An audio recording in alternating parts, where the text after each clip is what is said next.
एक गांव में एक गरीब किसान रहता था जिसका नाम रमेश था। वह अपनी एरिया का जाना माना किसान था। उस किसान के 4 पुत्र थे। चारों अपने अपने दिमाग के थे। कोई कुछ भी करता था तो कोई कुछ भी करता था। कोई भी एक दूसरे की ना ही इज्जत करता था और ना ही कोई किसी से संबंध रखता था। एक दिन अचानक किसान की तबीयत खराब हो गई और किसान बीमार पड़ गया। उसने देखा कि उसके चारों पुत्र आपस में लड़ते झगड़ते रहते थे।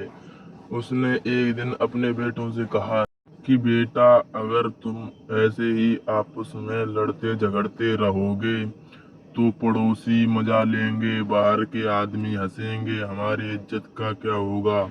किसान कितना भी अपने बेटों को समझाता था, फिर भी उसके बेटों को समझ में नहीं आती थी। वो उसकी बात को इग्नोर ही कर देते थे, मानते ही नहीं थे। एक दिन किसान ने दिमाग लगाया। उसने कहा, बेटे, अगर तुम ऐसे ही लड़ते झगड़ते रहोगे तो हमारे घर का नाम बहुत ही गिर जाएगा।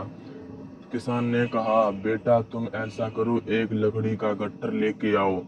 उसके चारों बेटे गए और लकड़ी का गट्ठर लेके आए और उन्होंने कहा, पिताजी, हम इसका क्या करेंगे।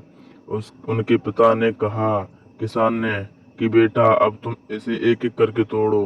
तो उन्होंने तुरंत ही तोड़ दी और फिर किसान ने कहा, इनको एकजुट करके तोड़ो। उन्होंने एकजुट करके नहीं तोड़ पाई। किसान ने कहा, देखा ना बेटा, अगर तुम एक ही रहोगे तो तुम्हें कोई नहीं तोड़ सकता।